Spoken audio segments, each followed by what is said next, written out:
Hello and welcome to Online Safety Advice for Parents and Carers with me, Jonathan Taylor from Be Safe Online UK. I'm an online safety and social media consultant, and I spend 80% of my time now going into schools, independent, state, primary, secondary, and explaining to them the online safety issues that surround our children today. Online safety is predominantly about behaviour. The big issue we have with the online world of posting is it's not necessarily just about illegal material. It's about if somebody thinks something's inappropriate, then they're hurt. So that could be a comment. So bullying we know is on the rise, or online bullying by 37% this year. So you have the issue straight away that most children won't realise that 70% of communication is visual, which means you might not mean to be mean, you might want to be funny, but the person receiving could actually feel hurt and impact your future. Adults can actually oversee and therefore keep a child safe online. The first will always be dialogue with the children about what device have you got, how often do you connect, and what are you connecting to? Who are you talking to? What are you talking about? This is the dialogue. Don't let them go into a world where there's no adult to protect them. Make sure you are there and you keep speaking to them, what their high scores are, what their new app is, what they can install, and that way together you'll keep them safe. So here are my top 10 tips in response to many requests I get from parents and carers and schools asking for exactly that. What are your top 10 tips on keeping children and young adults safe in the online world? So here they are. Top tip number 1, getting involved with your child, actually using the same or similar device, but installing and using the same apps, social media and games, and even getting them to show you how they enjoy and how they use games like Fortnite or Snapchat, House Party or TikTok, which have been used far more now during COVID-19. But always get involved and download the new app or the game used by your child, and this will allow all parents and carers and adults to then experience and understand the possible dangers and subsequent exploitation that their child may suffer. And once this has been experienced, adults can advise accordingly whether to allow their child to use that app or game or piece of social media, or perhaps wait until they're an older age. And you can find out for yourself whether that new game or app can be used without the internet. Basically, if it can't be used without the internet being connected, then the game or app will rely on advertisements and random play with other online gamers, or online strangers as you can call them. Tip number 2, try and always stick to age guidelines and restrictions that are placed on that app, social media or game. I do say if and where possible because I am a realist here. Because whilst that all apps and games will have this recommended age that directly relates to the age appropriateness of the content heard and seen, it may be that your child is having a lot of peer pressure that will make heavy demands on your child to have, or for you to allow, despite your child perhaps not being old enough to use that game or app yet. So allowances may be made by parents or carers. But whilst that may be the case, this really means that there should be more emphasis put on joint participation and understanding exactly what the game or app can do. How does your child play it? What are the possible dangers and possible exploitation? Tip number 3, checking your child's contacts and friends and making sure you know what requests and notifications you are being received by your child. What parents and carers must understand here is we're talking about the most popular games and apps that your child plays, because all games are about online participation and competition or being seen. So whether that's Snapchat, whether that's TikTok, what used to be called Musical.ly, whether that's Roblox or Minecraft, or now Fortnite, then your child will no doubt get notifications and requests from other users, other online gamers who will be online strangers to your child or adult. And whilst most children will understand what strangers are, they won't see that link with online gamers or online gamers who they need to add to their list to allow for better competition, perhaps better game enjoyment, and for them to get better at that online game. So it's imperative that we as adults and parents and carers check your child's contacts and notifications and requests. Tip number 4, being part of your child's closed group. We as adults use closed group mainly in WhatsApp or WeChat, but of course all games and messaging servers will have some form of closed group, whether that's TikTok, Fortnite or Twitch or Discord. They will allow for closed groups to be formed. And whilst they allow for this, closed groups are by definition exclusive. That's why we use WhatsApp for a family group or sibling group. But of course, as these closed groups by definition are exclusive, this can allow or can be used for bullying, trolling or grooming. And of course, children do find it hard to talk and have this dialogue with adults for fear of perhaps being told off or not being allowed to use that game or app. So they find it hard to disclose. So adults must be part of these groups to prevent exploitation. So whether it's gaming, apps, social media or websites, always make sure you're part of and you discuss closed groups that your child may be part of. Tip number 5. Always a good idea for you and your children to cover up the webcam when it's not in use. Webcam compromisation is now very common as a result of spyware infecting the device, whether that's a phone with a camera, tablet, iPad or computer. And most of these infections will last for between 3 weeks to 3 months.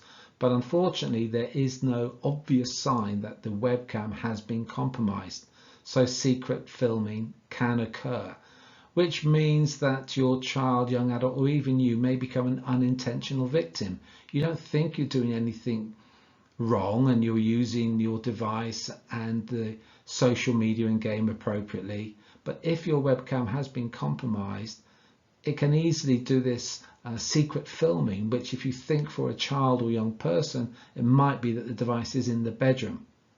So they tend not to switch the devices off. They just leave them in hibernation or sleep mode. And that means that the camera can still film them. So covering up with tape, blue tack, can prevent secret filming and therefore can prevent your child becoming an unintentional victim. Tip number 6, file sharing systems, also known as peer-to-peer groups, like Putlocker, 123 Movies or Solar Movie, or even a child or young adult or us searching for a film on Google because it's not available elsewhere and then finding a website that's just streaming it. Well, this is, as we know, sort of copyright theft and was used many years ago to download illegal music, if you remember those peer-to-peer groups, file sharing systems. But if a child does this, then the chances are it means that they may well get a virus, and the virus will possibly be spyware, which means of webcam compromisation. Well, I must say here, streaming films from Netflix or YouTube or Apple TV or streaming live sport, these are perfectly okay.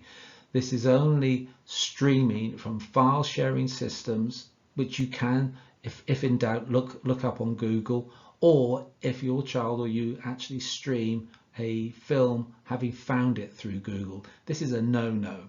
This is how hackers send viruses to devices. And as I said, if this virus is spyware, then this will compromise and activate the webcam, resulting in unintentional, inappropriate filming of your child, young adult, or even us. Now again, as a realist, a lot of students, a lot of younger adults may use them because they can't wait for films to come out. So if this is the case, please advise your child to have a sort of action plan put in place that if this is going to happen, then they must cover up their webcam, they must run and use their antivirus and keep them up to date. And a lot of file sharing systems automatically, despite only streaming, will download to your device. Don't let this happen because it just means that the virus will be on the device even longer. Tip number 7. Try using Apple's family sharing for iPhones and Apple products, or Google Family Link for Android phones and tablets. This allows you to monitor and actually prevent your child having the independent Apple app download. It means they can't really, you can monitor their use of their device. Family sharing is accessed via the iPhone or iPad settings and the Apple ID, so only therefore used on Apple devices. Google Family Link is accessed by the Play Store and is an app. It's a free download app, but that will require both devices and users to have a Gmail to link the two devices together. But they are good, they are free, and they allow for the synchronization, the syncing of devices to one device and or account, meaning that other users' devices cannot install the app without permission. So your child won't be able to automatically just keep downloading free apps. And this synchronization will allow parents to monitor your child or the other users' online behavior and screen time. Tip number 8. GPS and location services, I believe, should be switched off when not needed and only used when required. Don't keep them on all the time. We know it drains the battery, but of course also if you or your child posts on social media, for example Instagram, whilst the location services or GPS is on, there is a lot of software out there that's free software that can actually track where those posts are coming from. That means automatically that you can search for one individual and look for the highest and most common place they post from, which will be their home. That automatically means your child or young adult can be found. Gmail, unfortunately, does the same through GPS, and it means it can track exactly where the device is through Gmail. So what my advice will always be, whilst you may need it, turn it off when you are at home.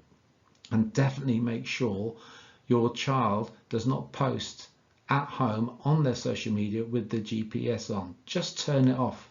I'm not saying don't use social media, just don't use the GPS when you don't need it, and definitely not when you're at home. Tip number 9. If necessary, you can actually log into your own internet provider, your account from your internet provider, and you can actually therefore restrict internet connectivity for your child's device. I always do say to a lot of parents that we must understand that the internet is a privilege, not a right. So I'm in the UK and I know that the company that supply my internet connectivity, I can go into my account and I'm able then to see through the settings all the actual devices using my Wi-Fi access. And I think nearly all providers allow this. And what you're able to do is restrict devices from being connected to the internet via your modem. So when you go in, you can inspect the devices that are currently using your Wi-Fi, and then you can isolate and put specific limits to those devices, which then means you're able to monitor and limit the access to the day, to a time period during that day or week. That means you're a great way of controlling screen time of your child. But of course, if that's necessary, because I know a lot of young children, young adults are able to use it appropriately. Finally, top tip number 10, using social media positively. And normally this is really at the age of 13, 14, which tends to be the age where we can start using things like Twitter, or 14, we can start using LinkedIn. And this allows us, as well as our children and young adults, to actually create an online brand they're proud of. And this has a massive impact on their future, better known as a digital footprint or a digital tattoo, but this is your online brand. And what we must remember, that all social media gaming is used for showing off and being mean. So I believe that young users, young adults around 13, 14, with our help, need to start using social media positively and of course always appropriately. By parents and carers introducing blogging to highlight your child or young adult's interests, this is going to create a use of social media that they can be proud of, their online brand.